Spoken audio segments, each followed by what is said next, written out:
ನಾರಾಯಣಪುರ ಜಲಾಶಯದಲ್ಲಿ ಕೃಷ್ಣಾ ನದಿಗೆ ಲಕ್ಷಾಂತರ ಕ್ಯೂಸೆಕ್ಸ್ ನೀರನ್ನು ಹರಿಬಿಡಲಾಗಿದ್ದು ಕೆಳಭಾಗದ ನದಿಗೆ ತೆರಳದಂತೆ ಎಚ್ಚರಿಕೆ ನೀಡಲಾಗಿದೆ. ಜಲಾಶಯದಲ್ಲಿ ನೀರಿನ ಸಂಗ್ರಹಣೆ ಮತ್ತಷ್ಟು ಹೆಚ್ಚಿದ್ದು, ಭಾನುವಾರ ಸಂಜೆ 6 ಗಂಟೆಯ ವೇಳೆಗೆ ಜಲಾಶಯದ ನೀರಿನ ಮಟ್ಟ 491.41 ಮೀಟರ್ ದಾಖಲಾಗಿದೆ.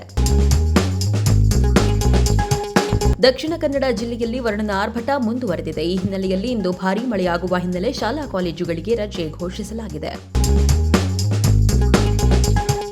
ಸಿಎಂ ಗೃಹ ಕಚೇರಿ ಕೃಷ್ಣಾದಲ್ಲಿ ಭಾನುವಾರ ಮೇಕೆದಾಟು ಯೋಜನೆ ವಿಚಾರವಾಗಿ ಸರ್ವಪಕ್ಷ ಸಭೆ ನಡೆಯಿತು. ಈ ವೇಳೆ ಮಾಜಿ ಪ್ರಧಾನಿ ಎಚ್ಡಿ ದೇವೇಗೌಡರ ಸಲಹೆಗಳನ್ನು ಪರಿಗಣಿಸುವಂತೆ ಎಚ್ಡಿ ಕುಮಾರಸ್ವಾಮಿ ಅವರು ಸರ್ಕಾರಕ್ಕೆ ಒತ್ತಾಯಿಸಿದರು.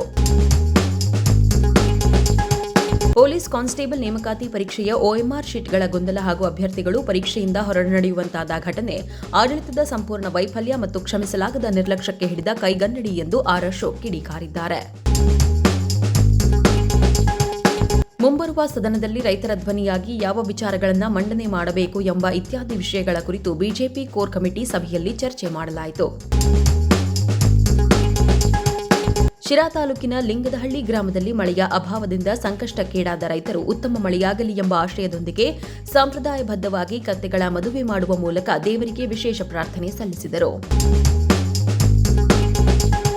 ತಮಿಳುನಾಡಿಗೆ ಕಾವೇರಿ ನೀರು ಬಿಡಬೇಕೆಂಬ CWRC ಆದೇಶವನ್ನು ಖಂಡಿಸಿ ಹಾಗೂ ವಿವಿಧ ಬೇಡಿಕೆಗಳನ್ನು ಸರ್ಕಾರದ ಮುಂದಿಟ್ಟು ಆಗಸ್ಟ್ 13ರಂದು ಕರ್ನಾಟಕ ಬಂದ್ಗೆ ಕರೆ ಕೊಟ್ಟಿದ್ದೇವೆ ಎಂದು ವಾಟಾಳ್ ನಾಗರಾಜ್ ತಿಳಿಸಿದ್ದಾರೆ. ಚೆನ್ನಮ್ಮನವರ ನಿಧನದಿಂದ ಮುಂದೂಡಲಾಗಿದ್ದ ಪಾದಯಾತ್ರೆಯನ್ನು ಆಗಸ್ಟ್ 9, 10 ಮತ್ತು 11ರಂದು ನಡೆಸಲು ಜೆಡಿಎಸ್ ನಿರ್ಣಯಿಸಿದೆ ಎಂದು ನಿಖಿಲ್ ಕುಮಾರಸ್ವಾಮಿ ತಿಳಿಸಿದ್ದಾರೆ. ಅಭಿವೃದ್ಧಿ ಹೊಂದಿದ ಭಾರತ ನಿರ್ಮಾಣದ ಗುರಿ ಸಾಧಿಸಲು ದೇಶದ ಯುವಕರು ಮಾನಸಿಕವಾಗಿ ಮತ್ತು ದೈಹಿಕವಾಗಿ ಸದೃಢರಾಗಿರಬೇಕು. ಅದಕ್ಕಾಗಿ ಯುವಕರು ಎಲ್ಲಾ ರೀತಿಯ ಮಾದಕ ವ್ಯಸನಗಳಿಂದ ದೂರವಿರುವುದು ತುಂಬಾ ಮುಖ್ಯ ಎಂದು ಪ್ರಧಾನಿ ನರೇಂದ್ರ ಮೋದಿ ಹೇಳಿದರು. ತುಂಗಾ ಜಲಾಶಯದಿಂದ ಅಪಾರ ಪ್ರಮಾಣದ ನೀರನ್ನು ತುಂಗಭದ್ರಾ ನದಿಗೆ ಬಿಡಲಾಗಿದ್ದು ನದಿ ಉಕ್ಕಿ ಹರಿಯುತ್ತಿದೆ. ಇದರ ಪರಿಣಾಮ ನದಿ ಪಾತ್ರದಲ್ಲಿರುವ ಹರಿಹರದ ಉಕ್ಕಡಗಾತ್ರಿ ದೇವಸ್ಥಾನದ ಸ್ನಾನಘಟ್ಟ ಮುಳುಗಡೆಯಾಗಿದೆ. ಕುರ್ಕುರಿ ಪ್ಯಾಕೆಟ್ನಲ್ಲಿದ್ದ ಪ್ಲಾಸ್ಟಿಕ್ ಗಿಫ್ಟ್ ಬಾಲ್ ನುಂಗಿ 5 ವರ್ಷದ ಬಾಲಕ ಸಾವನ್ನಪ್ಪಿರುವ ಘಟನೆ ಹುಣಸೂರು ತಾಲೂಕಿನ ಗೌರಿಪುರ ಗ್ರಾಮದಲ್ಲಿ ನಡೆದಿದೆ. ಕಾವೇರಿ ನೀರು ಹಂಚಿಕೆ ಹಾಗೂ ಮೇಕೆದಾಟು ಯೋಜನೆ ವಿವಾದಕ್ಕೆ ಸಂಬಂಧಿಸಿದಂತೆ ರಾಜ್ಯ ಬಿಜೆಪಿ ಅಧ್ಯಕ್ಷ ಬಿವೈ ವಿಜಯೇಂದ್ರ ಅವರು ತಮಿಳುನಾಡು ಮುಖ್ಯಮಂತ್ರಿ ವಿಜಯ್ ಅವರಿಗೆ ಮಹತ್ವದ ಪತ್ರ ಬರೆದಿದ್ದಾರೆ.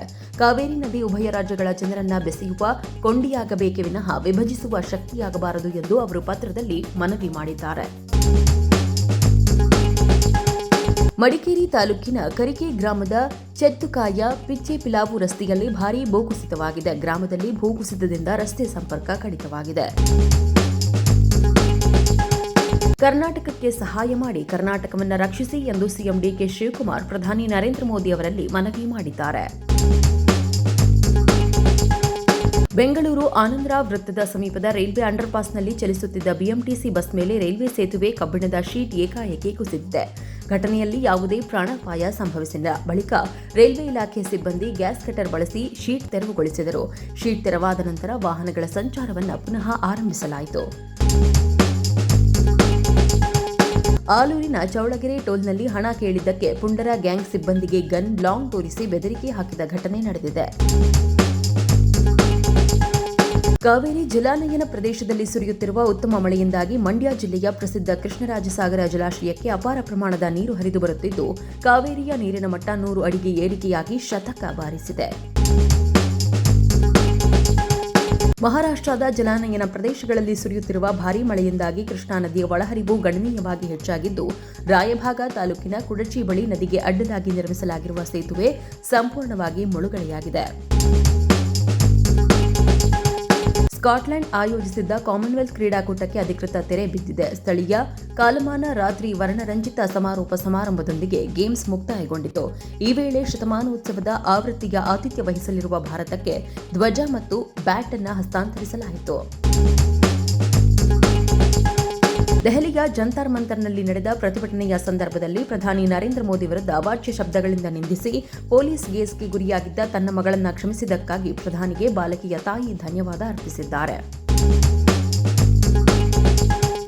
ಹಳ್ಳ ದಾಟುತ್ತಿದ್ದ ವೇಳೆ ನೀರಿನಲ್ಲಿ ವ್ಯಕ್ತಿ ಕೊಚ್ಚಿ ಹೋದ ಘಟನೆ ದಕ್ಷಿಣ ಕನ್ನಡ ಜಿಲ್ಲೆ ಬಂಟ್ವಾಳ ತಾಲೂಕಿನ ರಾಯಿ ವರಂಗಲ್ನಲ್ಲಿ ನಡೆದಿದೆ. ಬಿಗ್ ಬಾಸ್ ಕನ್ನಡ ಸೀಸನ್ 13 ಆರಂಭಕ್ಕೆ ಕಾತರದಿಂದ ಕಾಯುತ್ತಿದ್ದ ಅಭಿಮಾನಿಗಳಿಗೆ ಕೊನೆಗೂ ಗುಡ್ ನ್ಯೂಸ್ ಸಿಕ್ಕಿದೆ. ಕಿಚ್ಚ ಸುದೀಪ್ ಅವರ ಪ್ರೋಮೋ ಬಿಡುಗಡೆಯಾಗಿದ್ದು ಹೊಸ ಸೀಸನ್ಗೆ ಅಧಿಕೃತವಾಗಿ ಕೌಂಟ್ ಡೌನ್ ಶುರುವಾಗಿದೆ. ಪ್ರೋಮೋ ಬಿಡುಗಡೆಯಾದ ಕೆಲವೇ ನಿಮಿಷಗಳಲ್ಲಿ ಸೋಷಿಯಲ್ ಮೀಡಿಯಾದಲ್ಲಿ ವೈರಲ್ ಆಗಿದೆ.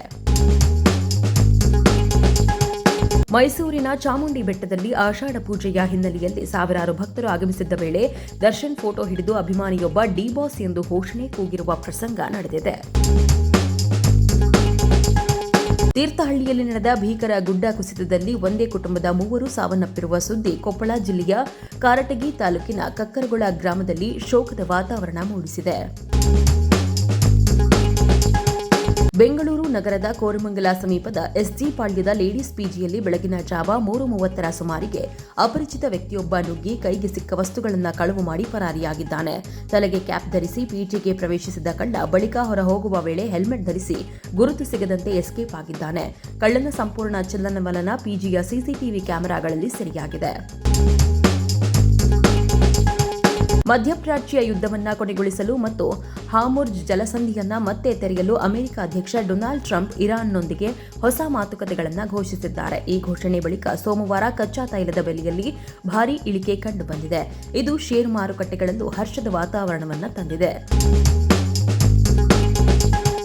ಕರ್ನಾಟಕ ಮತ್ತು ತಮಿಳುನಾಡು ನಡುವಿನ ನೀರಿನ ವಿವಾದಕ್ಕೆ ಪ್ರಸ್ತಾವಿತ ಮೇಕೆದಾಟು ಯೋಜನೆಗೆ ಶಾಶ್ವತ ಪರಿಹಾರ ಎಂದು ಮುಖ್ಯಮಂತ್ರಿ ಡಿಕೆ ಶಿವಕುಮಾರ್ ಭಾನುವಾರ ತಿಳಿಸಿದ್ದಾರೆ.